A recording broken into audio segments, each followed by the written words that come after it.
Merci frère Roland. Je pense que c'est décevant quand même. Et je voulais m'adresser d'abord à madame.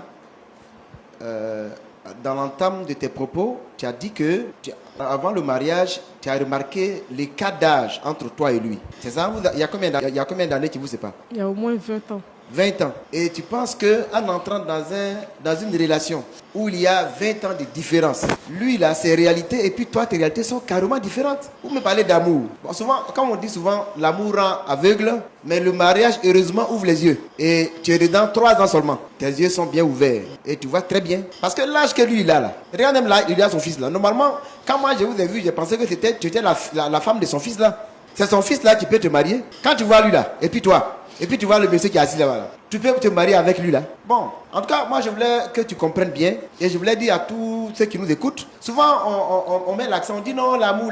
On ne se marie pas par amour. L'amour là, c'est une émotion qui passe. Et puis dans tes propos, tu dis non, on s'est rencontrés au bord du marché. Ouais, les circonstances de vos rencontres sont importantes pour la suite de votre mariage. Vous vous rencontrez comme ça. Et puis vous prenez au maquis, au bord du chemin, et puis vous voulez que cela devienne quelque chose de sérieux. C'est pas ma soeur. Je sais que tu souffres, tu pleures, mais je sais que tu vas continuer encore de pleurer parce que la relation que je vois là, la façon dont tu es rentré dedans, d'abord tu as vu que tes beaux-parents n'étaient pas d'accord. Tu as vu que lui-même il a 20 ans de différence. Et puis tu n'as même pas pris la peine de poser des questions par rapport à la relation. Quand on veut s'engager dans une relation, comme dit Amos, est-ce que 2 personnes peuvent-ils marcher ensemble sans en être convenus? Mais l'amour là, ça a fermé les yeux. Ça t'a posé des questions. Un homme, quand tu vois ce taille là, tu sais que quand même il doit avoir une relation avant. Oh, non, franchement, je pense que la relation va quand même connaître beaucoup de difficultés. Parce que l'âge déjà, et puis on a la position de son mari, de ton fils. Mais c'est 10 ans. Toi aussi, c'est vrai. Elle a fait l'erreur d'une relation comme ça. Tu dis que tu n'es pas comme marié. Tu penses à te marier même. Mais bien sûr. Et tu as quel âge actuellement? Actuellement, là, mon âge, j'ai 33 ans. 33 ans. Oui. Et tu ne penses même pas, c'est la même personne pour te marier. Bon, pas que je n'ai personne, mais j'attends de voir. Avec ce que cette femme, je ne sais pas où elle est quittée, elle est en train de montrer à mon père, mais ça ne me donne même pas le courage d'espérer un jour me marier. Mais en fait, j'ai l'impression que tu es en train de reprendre le syndrome de ton père. Hein. Il se marie à une fille qui a 20 ans, qui est son enfant.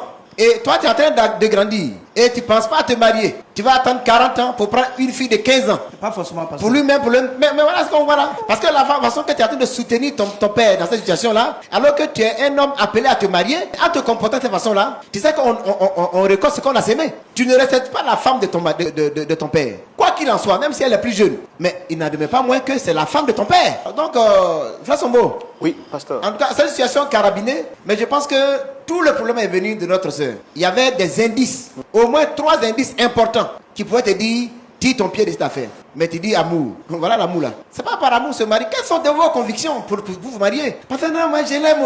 On est fusionnel. Ça veut dire quoi? Concrètement, ça veut dire quoi? Non, lui là, quand tu le vois, c'est ton papa qui est là. Maintenant, comme c'est ton père. Et puis il se comporte de cette façon-là, tu ne peux même pas parler à ton père. Voilà, son fils est venu. Donc, on a l'impression qu'on est dans une maison où on a la fille du père et le fils du père. Et vous faites des palabres entre frères pour l'héritage. Voilà tout le problème. Il y a sa belle famille aussi qui ne veut pas. Et voilà en plus. Donc, je pense que il était bon de ne pas rentrer, mais tu es rentré. Et quand tu es rentré, vous savez, dans le mariage là, tu es chrétien, c'est ça? Oui. Dans le mariage là, quand on se marie là, Dieu ferme la porte et puis il met la clé dans ta poche. Celui qui sort par infraction, donc il est condamnable. Voilà tous tes problèmes. C'est pourquoi avant de rentrer dans une relation, le mariage c'est pour 2 jours, 3 ans, c'est pas pour 5 ans, c'est pour toute la vie. Donc avant de rentrer là, on se pose les questions essentielles. Est-ce que je peux faire 10 ans avec ce monsieur-là? Est-ce que je peux faire 20 ans avec ce monsieur-là? Quels sont ses antécédents? Mais tu n'as pas posé ça parce que tu l'aimes. Et tu l'as croisé au bord de la route. Et puis bon voilà, tu as eu, bon, comme son fils dit, il a un peu d'argent. Bon, comme tu dis qu'il donne l'argent pour qu'il devienne ce qu'il devient aujourd'hui. Bon, ça c'est encore, ça reste à vérifier. Mais franchement, moi je voudrais vous encourager les uns et les autres. Vos sœurs, souvent vous pensez que votre âge avance. Donc le premier venu là, on tombe dessus. Non, on ne va pas faire comme ça. On va pas faire comme ça. Si vous faites comme ça, voilà les mêmes situations que vous allez vivre. Et on ne peut que vous encourager à demeurer dedans. Parce que moi, je peux vous encourager à divorcer. Mon frère Sambo. En tout cas, c'est ma petite contribution. Mais je voudrais encourager M. Tizan. C'est M. Tizan, c'est ça, non? Voilà. Donc, Tizan, en tout cas, fais un effort pour penser à toi. Pas de souci, papa. Et sors de leur relation pour que toi aussi, tu puisses vivre ta vie, pour que ton père vive sa vie. Tu peux l'assister de loin. Tu peux l'assister.